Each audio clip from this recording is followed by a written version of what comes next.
read the preamble to the amendment. It says it proposes to amend the Code of Laws of South Carolina, 1976, so as to enact the Ban the Box Act by adding section 41.125 as to provide that no job application may include questions related to convictions of a crime.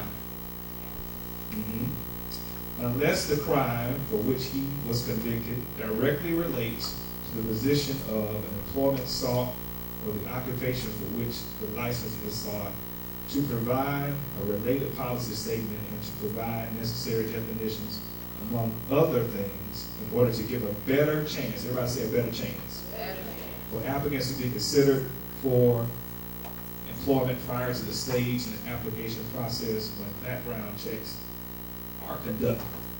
That's a mouthful, isn't it? But the question someone may have there, why do we even need a House Bill 3346? Is because 1 out of every 3 black men in America has some type of criminal history. At some point in their life, there has been some type of criminal history. And many times, as we know, when they enter back into our communities, the term is called re-entry. Because of statutes and codes and limitations on how companies hire people, that is an immediate barrier to employment when they say they don't want anyone with a criminal history working for them. So you want us to go to work, get a job, take care of our families, and give back to society, but you don't want to remove the barriers that lead into our employment. And so we're going to open a discussion with there. I like to start things out with a bang. And so with our workforce experts, I wanted to chime in on that order. The question I'm raising is, how do we change an anti-regulation policy culture and practice of corporations and human resource managers in South Carolina? What can we do, Jay and Sharon? Tell us what we can do with this actual barrier of having a criminal history trying to get into the workforce. Give us some good news. You give it Mike here. Well, Tony, we actually started having this discussion probably 2 years ago. Right. As we listened to Ban the Box and saw the things that happened in New York and other places where their state government decided that they needed to do that, I think what needs to be known is, although that may allow you to apply, there's still no place to go back. So it's like a false fallacy.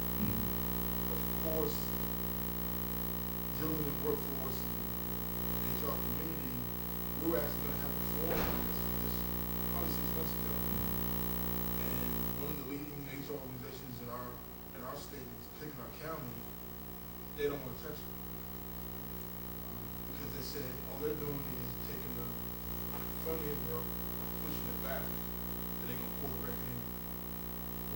What we've got to do is get our HR community, our resources community, our state government to understand from an economic development standpoint, those who have committed a criminal offense are also valuable workers.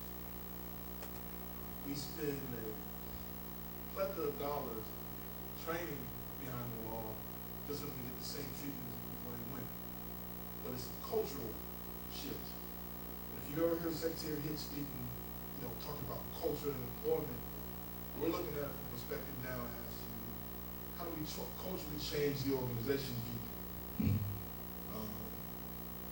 Until you can do that, we're probably going to have the same problems. Me personally, I think Ban the Box would be something that we need to really fully investigate. But when you go to those individuals who are actually making those hiring decisions and they say, as an association, this is something we would fight, that may be Representative Dillard and have to try to engage in something like that. Let's give Mr. Blackshear Payne. Thank you. I do want to answer that I did talk to Attorney Rutherford yesterday, who represents this bill. He's the sponsor for this bill in Columbia. And I asked him plainly, what's your prediction on what's going to happen when you get back together in January with this bill? And he says, you just never know. There's a need. Everybody nods your head if you agree that there's a need. Representatives like Representative Dillard and Rutherford are fighting for those who don't have a voice and our state legislature. Don't sit on that position saying that they're not down there doing anything. They're down there fighting, but they're fighting against a very big elephant. And it's an elephant with tusks. It's not an elephant without tusks. Am I right, Representative Dillard? They're fighting a very big elephant. And so what we can do on the proactive side is start calling in to our legislators, am I right, Representative Dillard, and those that are on the other side of the political philosophy, and start challenging them and help them understand why this is important. Before I chime in with Sharon, let's just break it down like this. At the end of August 2015, according to SC Works, there were 19,000 jobs that were available. But at the end of August 2015, guess how many unemployment claims we had? Only 12,000. So there are more jobs available than there are actually people seeking work. Because there's a morale, there's a perception that we won't get a fair chance when we're going into the job market. And so we're here to help change that perception by first giving people the facts. Let's dispel some of the myths. The first myth that's out there is that because I have a criminal record, I can't get a job. That's not true, is it, Ms. Sharon? Tell us about that. It's not true.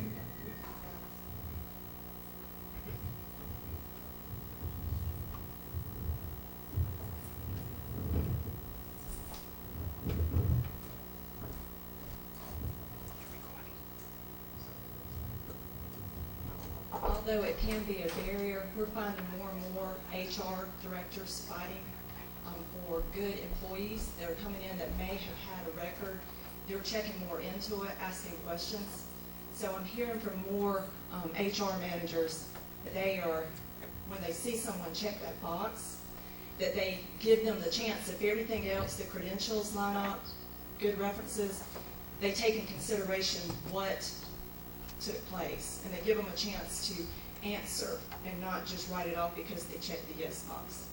So that's what I am finding, that more HR departments are trying to be more advocates for those that just need a chance, a second chance. Share the same.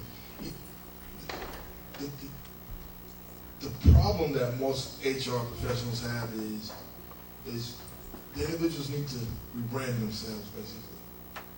And the biggest misnomer is really not knowing correctly which box you should check. And most of the HR professionals that we have on our boards, their philosophy is, and their companies actually hire offenders, as long as you are upfront, so that when they check the information, it can be validated, they don't have a problem hiring. The problem is, most cases, is the dishonesty of the person completing the application, and they haven't rebranded themselves to the point so that the individuals can really understand the training things that they've gone through to get those skills. Now, one of the things Sharon's talking about is work keys. Now, we're a work-ready community where we want 100% of our counties in the state of South Carolina to be work-ready communities. That's something that anyone can get, but it also gives you a leg up. And I think you may have saw the latest announcement, the whole thing with BMW about the hiring, and all of a sudden you terminate them and do that. I knew that was going to backfire on them again, but that was going to backfire. You just can't do that. So I think companies are going to be a little bit more leery about that. So my philosophy is just be honest about it. Programs like Carolyn's that can help you rebrand yourself. Programs that are available at SC Works and other providers, United Ministries, all other places, Goodwill. Utilize those programs because they're working with employers who will hire you. And what you'll find is a lot of the employers that will hire offenders, not only like using that word, returning citizens, they won't publicize it. But there's a plethora of them out there that do. And Carolyn probably knows more about who those organizations are. But just be honest, take advantage of the training, because at the end of the day, from my perspective in working in commerce, we realize that our human capital pool is coming from about 4 different sources. That's the high school completer, the non-high school completer, which we have programs now we're putting in place, those who have a disability, those who have a criminal record, and those who are just maybe have a barrier, English as a second language. So some of this is also going to be a cultural shift for a lot of those organizations. But when it comes to those individuals who have that barrier, link yourself with those organizations that can get you the entry points. The other thing is, there are a lot of programs out there for those who have received training that they can become entrepreneurs, and there's funding and things that may be available for that. So it's not always about you just going to get a job for somebody else. Take those same skills that you learned and rebrand yourself and go that route. All right. Let's give Jay and Sharon another hand. Thank you. Go ahead, Karen. I just want to add a piece in terms of discussing corporate engagement. And I think that it's important that folks who are in reentry and folks who work with people who have a criminal history, that you have an opportunity to engage in advocacy. One of the things that my agency did and partnered with the Upstate Reentry Coalition, and Tia, as an HR person, was also there, is that we invited about 300 businesses to a corporate breakfast where we could actually discuss the rebranding of people with a criminal history and actually discuss the actual human potential of folks who have a criminal history. And we were actually able to answer their questions, and we actually had folks who had a criminal history, who had kind of worked themselves up through their bootstraps, who were able to talk about how they were able to overcome who they were in the past versus who they are now. And so that you can see a person is so much more than what they've done, and that second chances is what we really need to be advocating for to the people who can provide them. So advocacy is a big part of changing the cultural mindset of corporations. Let's get Dr. Caldwell-Haney. I want to give a chance for the panel to come, Representative Dillard or Danny, to chime in on that first question before we get any comments from the audience. Anything you want to add to that?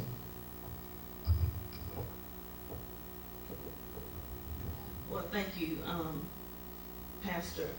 First of all, I'd just like to say that in the course of, I guess, 8 years, I've had the opportunity to work with individuals in the district regarding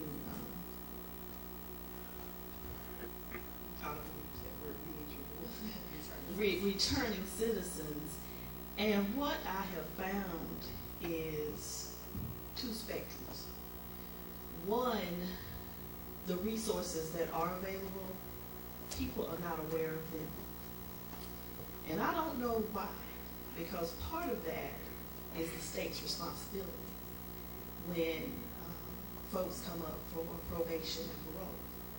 And so we do have a network here in Greenville that I have found that when you engage them, whether it's Greenville Tech, whether it's the vocational center, we've been able to help folks reposition themselves back into the community. Not everybody, because there's some other things that those individuals may need to work on.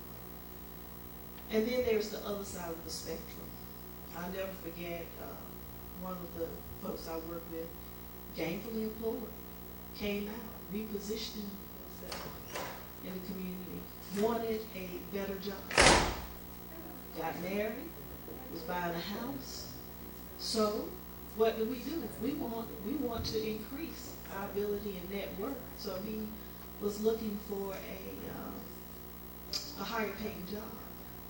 And this was one of our Fortune 500 companies in Greenville. And he was honest about his past.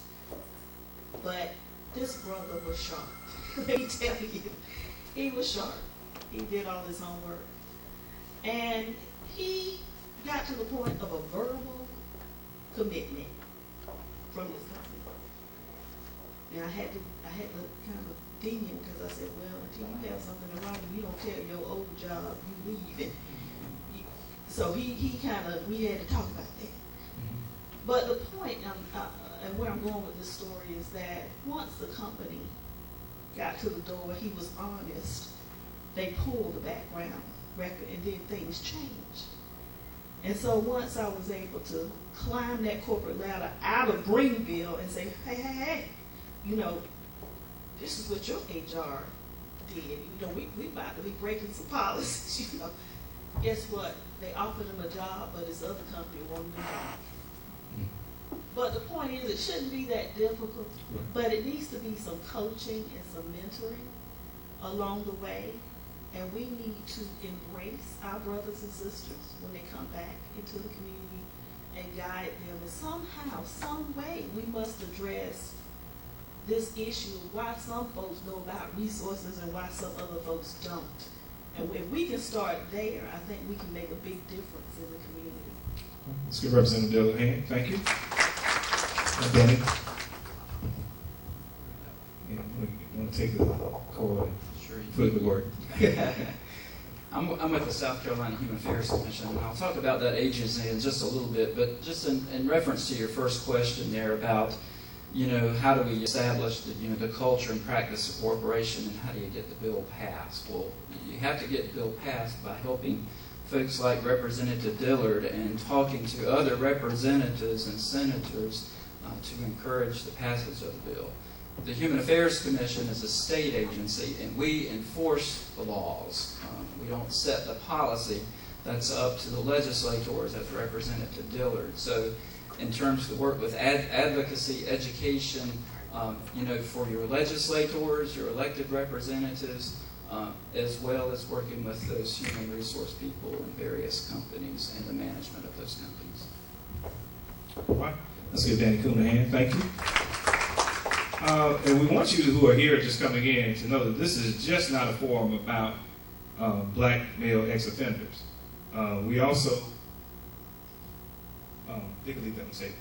we also know that there's a statistic, and I'll begin this question by saying a study conducted in 2003 by the American Journal of Sociology reported that white male job applicants with a criminal history received more favorable treatment from potential employers, 17%, than black male applicants without a criminal conviction history.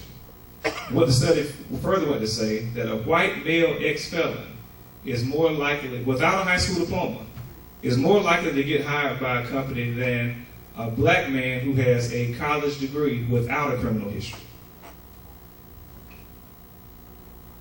So this is why the Human Affairs Commission, this is why representatives are here, because there are already laws about injustice that are on the federal level.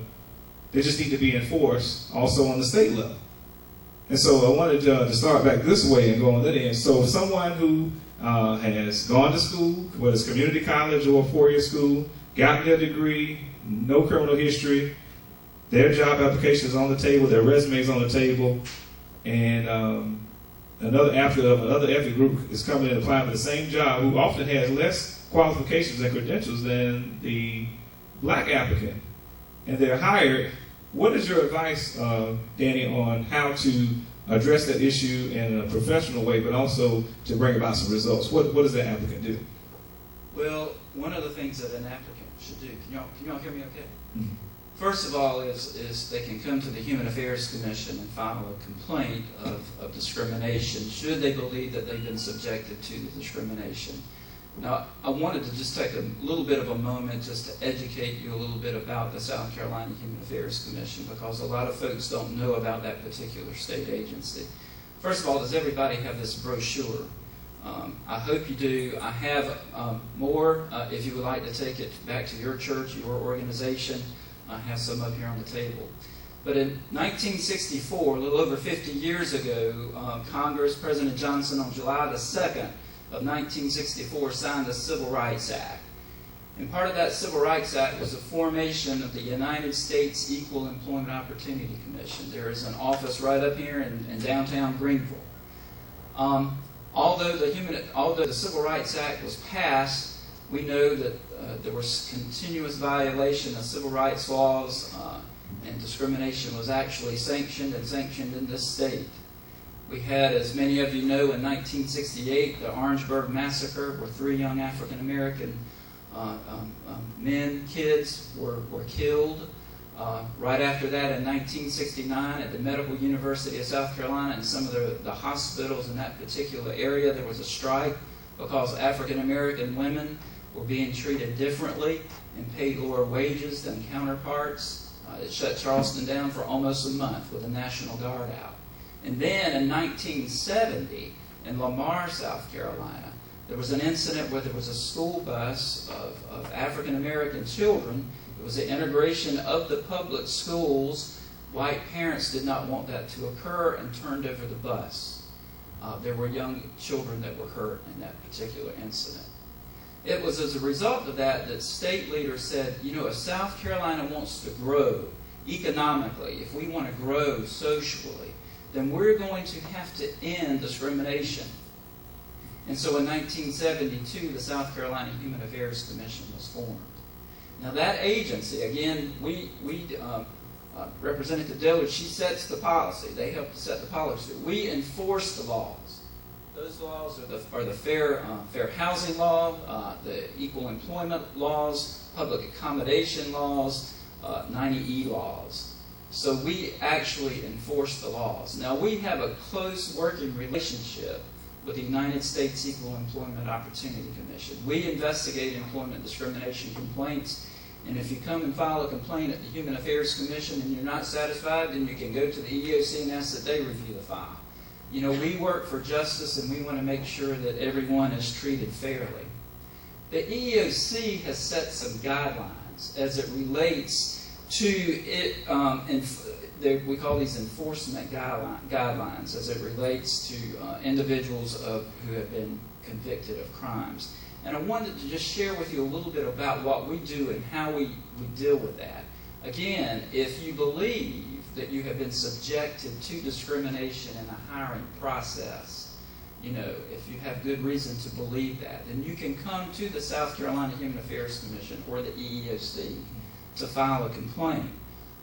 One of the things when it comes with criminal convictions is that where we would investigate is if African Americans are being turned away for applications and they have a criminal conviction, but yet whites are not being turned away and they have a criminal conviction. That's discrimination under the law. You know, that is not right. And so that's one area that we can investigate. In the EEOC guidelines, they also encourage employees to look at incidents such as how long did the crime, was it 40 years ago that the crime took place, or 20 or 25 years, or just 15 years? You know, does the crime have relevance to the particular position to which you're applying for? So in other words, if you embezzled money, obviously a bank wouldn't want to hire you. You know, if you were a sex offender, obviously a school wouldn't want to hire you.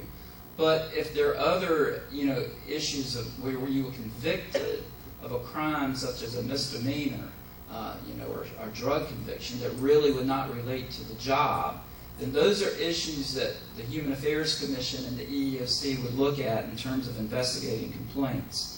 You know, the severity of the offense, and also was it a conviction or was it an arrest? And there's a difference between an arrest and a conviction. So those are some of the things that we look at when it comes to investigating employment discrimination complaints. Again, what I would encourage folks to do is to utilize the Human Affairs Commission and the EEOC as a resource, because we do provide training and we do investigate employment discrimination complaints. Right. I'm going to get to a comment. There was a hand that was raised earlier. But before this, how many of you, by show of hands, actually knew about the South Carolina Human Affairs Commission? So about a 50-50 audience. Let's give Danny another hand. Thank you. And we're going to ask you if you have any comments. Just raise your hand and come to the mic. Minister Stephen, you want to go and give us a comment? I refer to about the specific example of violence. It's very hard to young men who are arrested about the level With microphone. I'm just giving an example of young men we got them through their college, and we're seeing them through work now and monitoring them and all the other things. And he was arrested a week ago, and I was so concerned. I went to my prayer room and minister praying for him. And I asked him mother yesterday, what has happened to him? He said, well, two young ladies, his girlfriend, came up with the money to get him out. And I said, what about his job? And he said, well, he's back at his job. He said, he's back at his job. How comes? Well, because he had the right skills. He's very good with interpersonal skills. And I think this is probably one of the most important skills. And his supervisor liked him. So that was his saving grace. And I don't think one can overemphasize these interpersonal skills, because as robotics eat into the manual skills, that's the area they can touch at the moment. So therefore we've got to do a lot more work on improving everybody's skills, but especially excellence. So and I think that's a good segue moving back into comment. I'm going to get a question for Jay and Sharon, then we'll get to Chandra. I wanted you to talk a little bit about sharing about the mobile learning libraries that are available for our communities, understanding that our communities centers are available. We have Ms. Janet Robinson from the Dayton Hills Community Center. Raise your hand, Janet. And let's give her a hand. She's our community center director right down the street. What we want to see in our communities is the mobile learning libraries available. But one of the things I think that Sharon's office has faced a challenge when they've done the mobile learning libraries where the work keys assessments are available on the community level. The turnout has not been as positive as it could be. And so talk a little bit about how that skill and that service can be available to our communities here in Greenville. If you want to earn a work key certification, I think what a lot of people, when they find out about coming to the library or the library coming to them through their mobile services, they're thinking if they do it through them, it's free. If they come to SC Works in a computer lab, there's a charge. So I'm finding that once they find out they can come to our location, they easily, most of the time, can get there, and they're showing up and they're getting these certifications for free. However, what I'm trying to make contacts throughout the community is if there is a barrier of them getting access to come into McAllister Square, if there is a computer lab already nearby, I will come to your facility and I will administer the work keys. If there's a church, we can bring the mobile library to them with the Wi-Fi, if there's a Wi-Fi connection, and it's free. And so I'll be glad to come morning, evening, if it's around your work schedule. Thankfully, there are some people that do not like or cannot come because they can't miss work. So I'm trying to do some evenings. I'll do work weekends. But yeah, I think it's that people don't realize, A, if they come to my location, it's also free. That is, if it's just through the library system, then it's free. And then, like I said, the different times. But one of the problems with the mobile is just the lack of Wi-Fi, and there can be some access problems. Just by show of hands, so she can see the number of pastors, community center leaders that are here that have Wi-Fi access and can do a learning library on site. All right, let's give these pastors and community center leaders a hand. Thank you. Jay, anything you want to add to that? I'll give my cards out because I'll be glad to come and do that for your community and your church members. Yeah. And I just want to add why work keys is so important as an individual who works with re-entering persons. Most of them don't have their GED. The average reading level for a person coming out of prison is probably somewhere around the 6th grade. If you're going to work in manufacturing, work keys is almost a requirement. That is the minimum assessment that employers want in terms to ensure that you have average reasoning skills, average math skills, and average logistics. So, and you can demonstrate that through work keys. Anything you want to add, Chandra? Well, I wanted to go back to Mr. Desso's comment and to your first question about how is it that a white male with a convicted, with a criminal background without a high school diploma. Right. You have an African American male that no criminal record and can't get a job, and I think we need to as a society do a better job at code switching. You know what that is? Our kids do that all the time. The kid has to survive in the neighborhood, may speak one way, act one way, but when you get them around that adult, what do? They straighten up, don't they? They may not talk that way in front of the pastor. They may not talk that way in front of grandmother. And so our kids are brilliant because they can do that. But somehow we have learned not to code switch. That's one thing I want to put out there. And you do that by mentoring, because one of the basic skills to get you in the door and stay in the door is the ability to communicate. And I don't care whether you have a criminal background or not. Every employer will tell you these soft skills are important.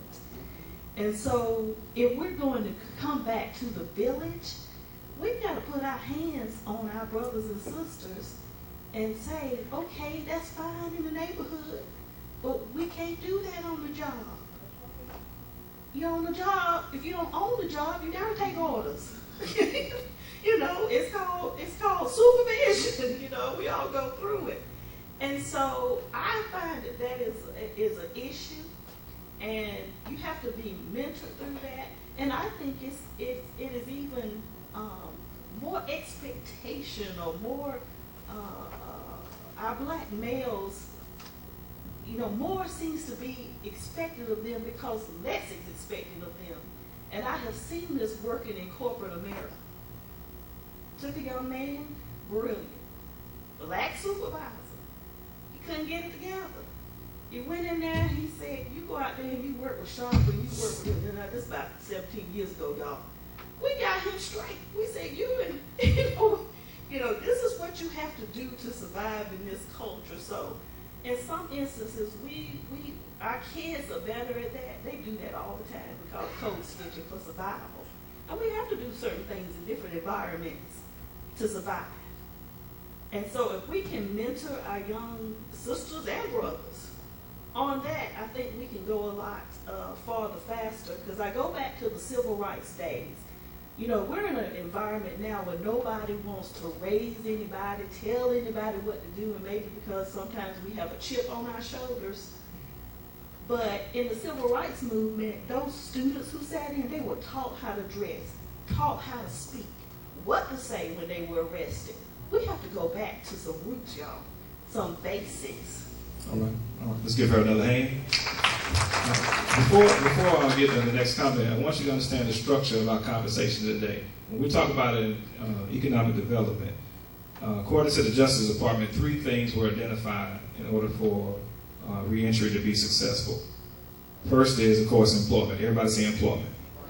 So finding a living wage job will increase the probability that a male or female returning from prison will be able to have a positive and productive life. So that's the obvious. The second thing they identified was housing. Everybody say housing. And so this is where we're going to transition to, because in many cases, some of the housing developments, whether they're with the Greenville Housing Authority or some other housing development authority, have restrictions on housing persons with a criminal history. So it's in the report, it's on the bibliography. Read it if you want to read it for yourself. It was done by the Justice Department. So if they are unable to live with family or relatives coming out of prison, and they're unable to get public housing because of a criminal history, where do you think they're going to live? And just as an observation, go to the Greyhound bus station, which is now moved from downtown Greenville and now on Woodruff Road. Many of these persons are being released from prison, put on a Greyhound bus to nowhere. Am I right, Dr. Caldwell? And there are people that are coming there to prey on them and pick them up and say, I'll let you stay with me, and, you know, we can work something out. And, you know, we have men preying on young men, women preying on young men, women preying on women. It is just a very vicious cycle. So I want to start back with Danny and then work my way back down. What do we do to create a more housing-friendly culture? Because when people come out of prison, not only are they going to need a job, they're going to need somewhere to live, but then they're also going to need access to mental health care. All right, so Danny, what is your advice on that front?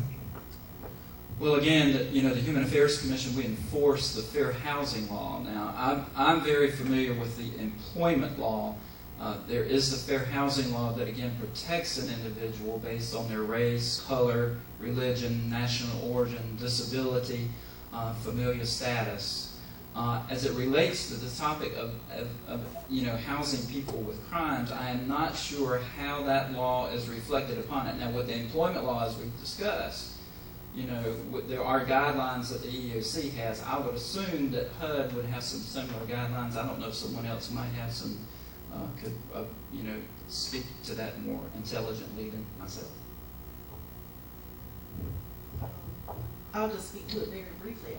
I don't know the law in its fullness, but working with the Housing Authority very closely all the time, because a lot of constituent issues come from there. I can tell you that those laws regarding housing, at least public housing, and are being driven by the federal government, because all of their money comes from the federal government. So that advocacy starts there.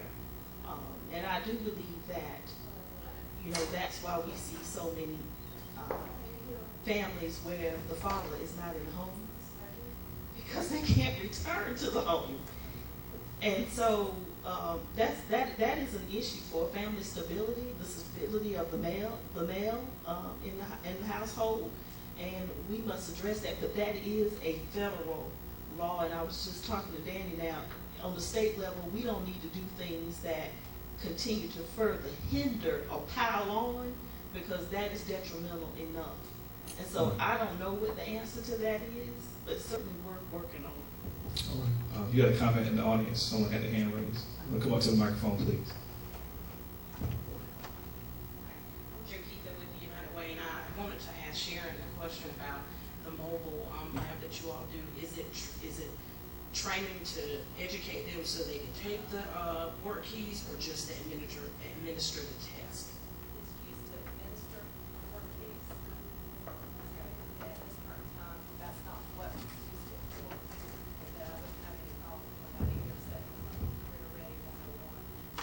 So they can prepare for that. But I also come to the United Ministries twice a month and test other students from their GED program and their manufacturing program.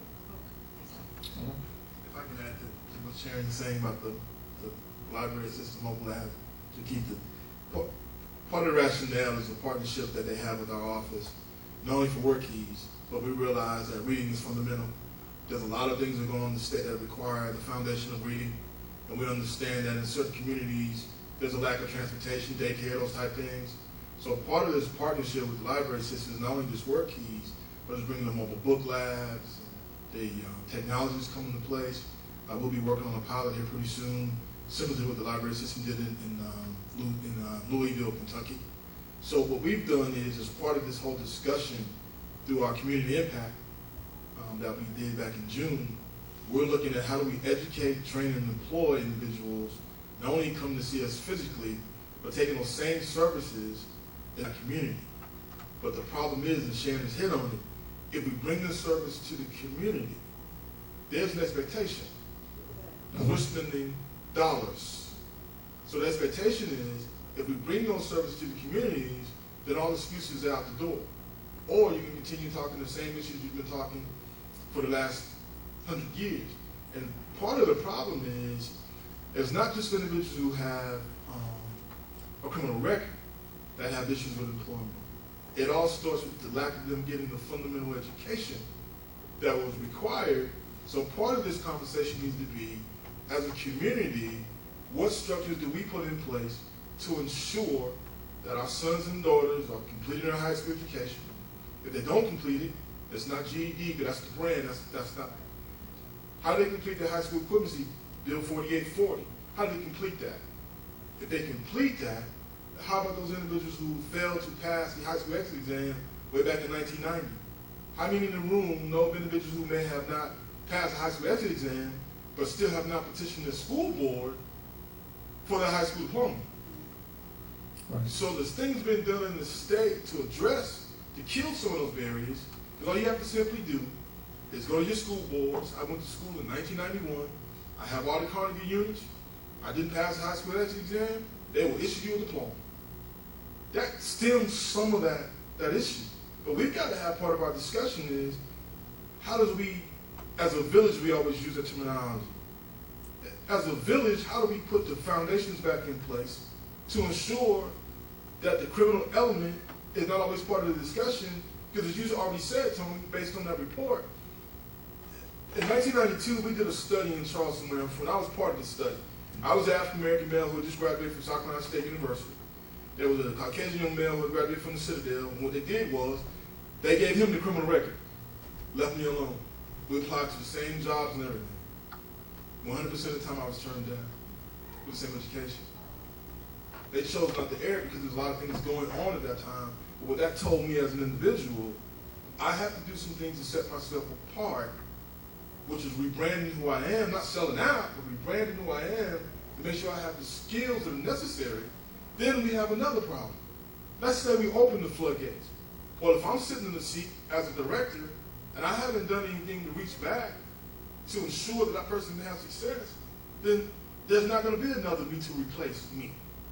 Right. That's part of the discussion as well. Right, right. And I'm going to get Dr. Caldwell to tell us a story so that we can see the order where we're going.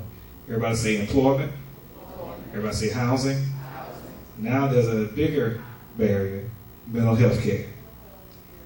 Dr. Caldwell had a client last year she shared with us who had a criminal history.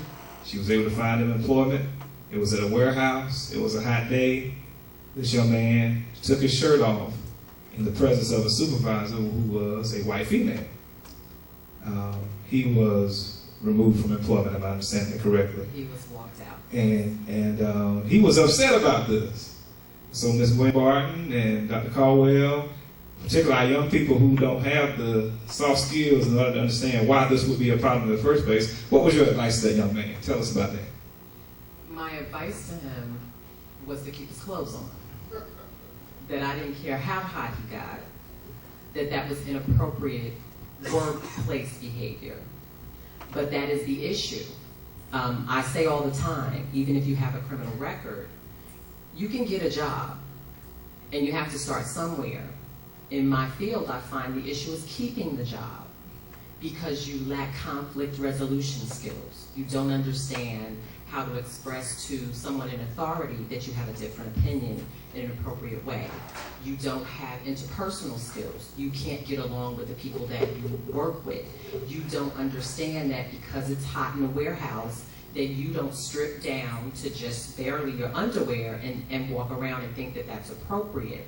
And so we do have to, as Jay said, kind of reach back, and as Chandra said, put our hands on these folks and literally explain this is how it works. I'll just give you a really quick story. One of my clients was incarcerated for 25 years, and it may have been longer. But when he went to jail, you pumped your own gas. Like, he didn't understand about credit cards and how to get the gas going. And also, being incarcerated that long, there's a different culture. You don't look anyone in the eye when you're in prison because that's an invitation to confrontation. So he could not understand when he went on job interviews why he was getting the response he was getting. And so I had to literally explain to him that on the outside, when you don't look me in the eye, you're not trustworthy. I immediately believe you have something to hide. So it's those kinds of things that we really have to do, those behavioral soft skills, and we really have to put our hands on folks so that they understand what's appropriate, what's not appropriate, little things that we take for granted because we already know. They have no clue. And so we're talking about reaching back and reaching up. We do have to start at that foundational level of rebranding, repackaging, and ensuring that they have what they need to be successful. Let's give her another hand. Thank you.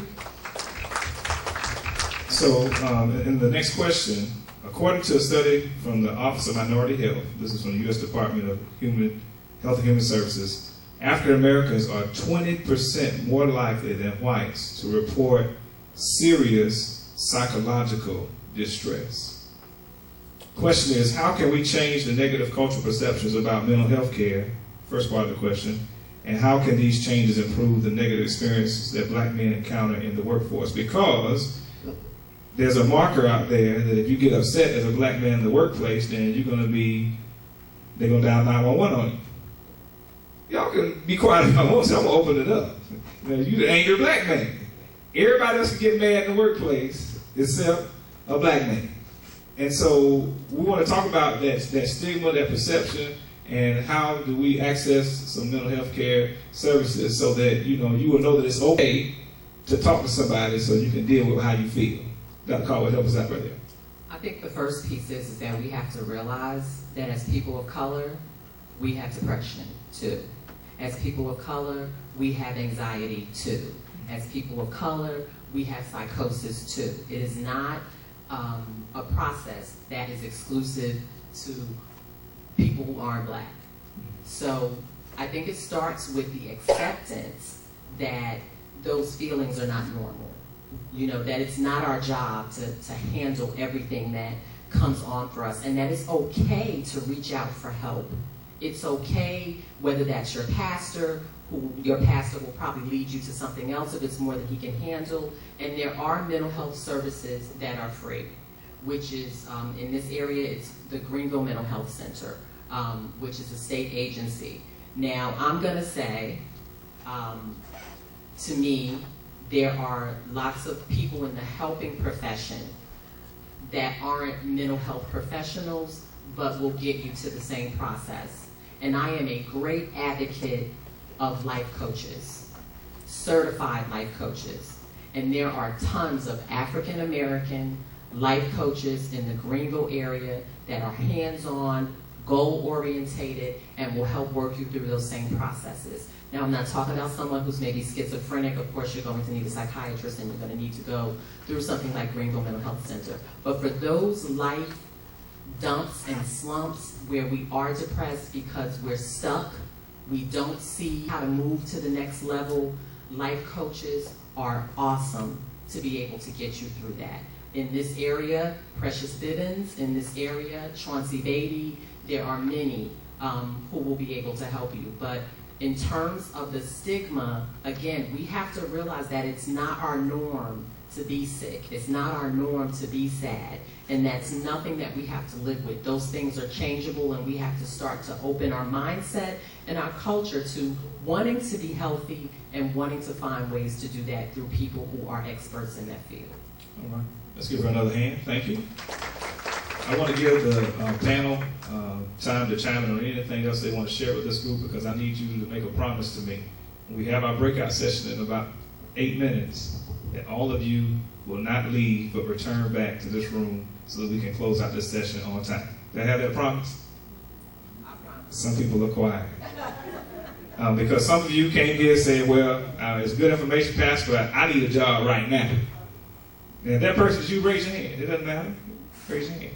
See these hands raised? Jay, hold your card up. How many of you here can hire somebody? You have hiring capabilities or job hiring capabilities. Raise your hand. Don't leave here until you talk to the people that just raised their hand. All right? All right? That's one of the reasons why we had this forum today. But secondly, those of you who may not be somebody that's looking for a job, but you know somebody that's looking, or you have observed, as a community leader like myself, serious discrimination issues that have happened in the areas of housing or employment. These persons are here today to make themselves available to you so that you can talk. So we're going to have breakout sessions. We're going to identify some solutions, and you need to be a part of those discussions. In this room will be mental health. In our choir room will be housing. And in our fellowship hall will be employment. And so we'll have people to lead you there in about 6 minutes for those breakout sessions. Everybody understand that? All right, because we got to put together a plan. Everybody say plan. You know, we know about what the problems are, but the biggest question, I see Mr. John Baker here, the question is, what's the plan? We need a plan that's going to be able to be sensitive to where we are and not where we think we are. Because my problem with Greenville is we think that we're here, but the reality is we're somewhere else. I don't want to put my hand and give myself away. We think we're here.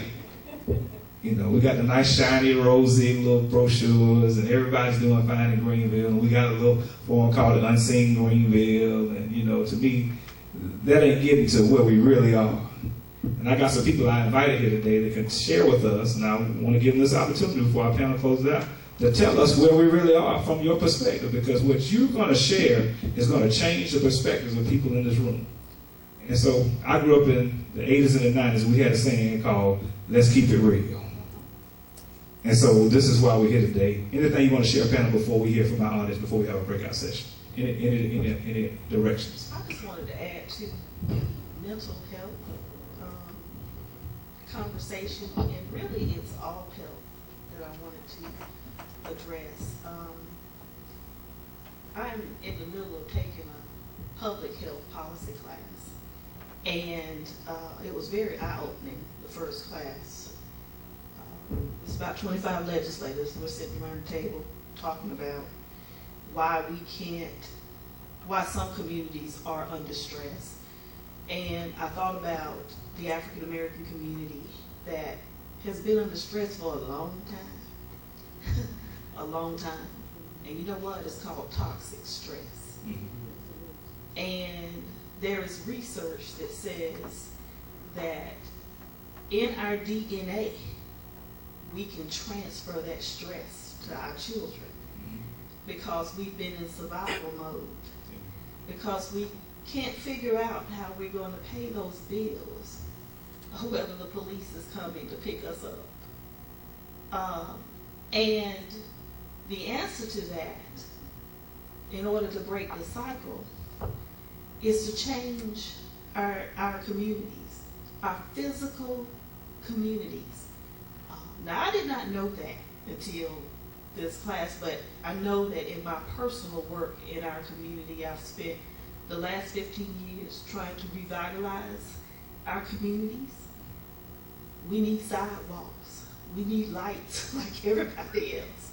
We need good, safe, decent housing so our kids aren't going to school with asthma, because that's the #1 dropout rate, even from our babies in elementary school, from the mold that's in those houses. So I say all that to say we do need to be advocates, and in my position as a policymaker is to continue to make our neighborhoods the best that we can, so that we don't pass on that gene. We can stop somewhere passing on that gene from toxic stress. So we can do better. I want to hear from comment from the audience, and then we'll get final comments from the panel. Going up. Good afternoon. I'm Gerald Boyce. I'm an employer. I'm a contractor with FedEx Ground. I have 3 FedEx ground delivery trucks. So I'm exposed to community and the different culture. But this is something that I want to throw out there. One of my customers is a warehouser for BMW. And I saw a young man come there. He's probably in his 20s. He had tattoos, gold in his mouth. And I saw him for about 2 weeks. And then the 3rd week, I didn't see him anymore. And he was intelligent. He seemed to be able to do the job. But the reason why he lost his job is this right here. And he was probably making $16 an hour and not talking on the cell phone, but listening to his own music on the cell phone and playing it loud where other people can hear it. And the supervisor came to him 2 or 3 times and asked him not to play because the music that he was listening to was not appropriate for the workplace or the marketplace. So all he had to do was put his headphones on and listen to the music. You know, they didn't say no music, no phones, but he chose to listen to the music where his co-workers, where his supervisors could hear it. So that was more important than making $16 an hour at 20-something years old. So I just want to kind of put that out there to the panel and to the audience about our young people and the culture and how the phone affects their employability. Anybody want to chime in on that? Jay's reaching. Go ahead, Jay. I really don't fault the young man. I really don't. It's the elders that's the problem. You know, I'm 50 years old. All right. So I grew up in a different time. In that time, regardless of the community we came from, there was an expectation. And there was a way you conducted yourself, and you knew the risk and reward. What we've done, in a lot of ways, you know, through society, through integration, and all those other things, in some ways we've lost our way. Because, as you said, Greenville thinks they're here. Well, some of us think we're here, but our people are still behind us. And so we spend more time making excuses for them versus reaching out and making sure they understand the expectations on the job. A lot of it is, a lot of us who are professional people, and that young man was a professional, $16 an hour, playing cell phone. He had the means to get earphones. But there's no one in his world that was willing to say, this is the expectation, or this is going to be the risk that you're taking. We have, for so long in our communities, especially in certain communities where you have a high level of poverty and a high level of minorities, it's always been that we sought out our churches. Well, our churches are just a microcosm of things that go on in our communities. And as long as the church continues to try to solve problems behind these four walls, you're going to continue to have the issue of these kids coming to school cursing and pants hanging down and all that craziness. And you know, I know you want to live your life, but in the larger scheme of things, we still live in a world where we have to be able to be flexible, but also understand the requirements that are unwritten. And the unwritten will get you out the door faster than anything else. Right. And those are things that all of us sitting here on this panel, regardless of our color, we understand those things. But the unfortunate part of it is those individuals who really need the help, we're still waiting on them to seek us versus us seeking them. And as an African-American male, I've been stopped numerous times for pulling in my neighborhood, which I live, and they run my car tags, and, oh, he lives there. Or the person rings the doorbell, and his brother answers the door, like, oh, he lives here. But I have a degree. But I understand as an African-American male, I'm not walking around with a degree on my back. I'm not saying who I work for. There's still a cultural shift Implicit bias. that needs to take place. And it's the same thing with this employment. If that person has never been exposed to someone that didn't look like them and had that relationship, then those biases they had as a kid just magnifies as an adult. So if you see that young man, then you reach out to that young man and say, here's the consequences. I'm sure that young man now who lost that $16 an hour over something real petty, but at the end of the day, he didn't follow the expectations that were set, and I'm sure there was someone in his community that could have said to him, if you hear it, dude, you don't want to do that. But we have a problem as African American men. We're talking about men. There should be something on this agenda why African American men do not address African American men. When I was coming up, there was an old philosophy. Them old men and them young men would put their feet in your chest. We're scary-minded. We want to look good, talk good, but at the end of the day, we wanted to sit there and say, I know that kid, he goes to my church, and we send him on the 6 and 11 o'clock news instead of trying to help that young man. So there's a lot of culpability that's going around, but I will say there are so many services that are available, whether from the state, local government, or whatever. Our people in our communities, and I applaud you because you're trying to do these things, but we need more of Tonys out there trying to do these things. And just like graduates from high school, everyone's going to graduate, everyone's going to go to college. There's 29 million jobs available in this country that require nothing more than a high school education, that pay you between $35,000 to $75,000. We have right now in the state of South Carolina over 35,000 jobs going in the field. If you don't realize it, South Carolina is the #1 state for foreign investment. Look at your Volvos and all of that. So now we're going to have another problem. The other problem is not just going to be a black problem. We're going to have a cultural problem because these foreign companies are coming here. They don't understand us. We don't understand them. So now there's a whole other dynamic. Right. So there's a lot of training that needs to be done. But I think at the end of the day, we have to set those expectations for our communities. Because if we don't, we can keep having the same conversations. All right. Let's give our panel a hand. So everybody take a deep breath. Let's try that one more time. Inhale. Exhale. Because that's a lot to cover. But you have something to offer. I wouldn't have asked you to come in if I didn't think you have something to offer. This room, if you are a person that sees yourself as a mental health counselor or someone who has coaching or mentoring skills, I'm looking at one of them that's very good at that. I need you, or if you need coaching or mentoring, I need you to stay in this room. If you're someone that has been discriminated against in a housing area, or you know somebody who's come out of prison and they cannot find housing, I need you to follow Mr. Danny Coon and Representative Dillard to our car room. Let's give them a hand as they stand. They're going to walk straight out the door. If you're somebody that I need a job yesterday. And I know my son, Junebug, he need a job. And my Uncle Larry, he need a job. If you need a job, I need you to follow Sharon and Jay to our fellowship hall, and you'll be led by Miss Stacy Rector. Stacy, raise your hand, everybody can see her. All right, so in our sessions, you're going to be part of the discussion. We're going to come back here at 3:35. Everybody say 3:35. And you come back here at 3:35. We're going to be writing on these poster boards while you're in your sessions solutions. And we're talking in terms of action steps. Action steps. So we got mental health here, housing in our choir room, in our fellowship hall, we have employment. All right? So be back in here at 3:35. Give me some leaders. None of this would be possible without Reverend Tony Boyce.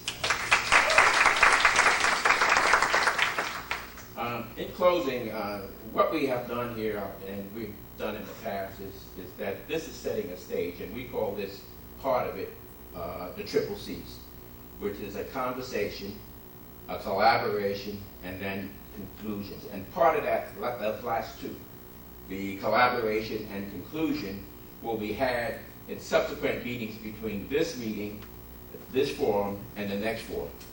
And a couple of common themes that came out under this were the village and mentorship. I think if you look at those charts, all three of them had mentorships on there.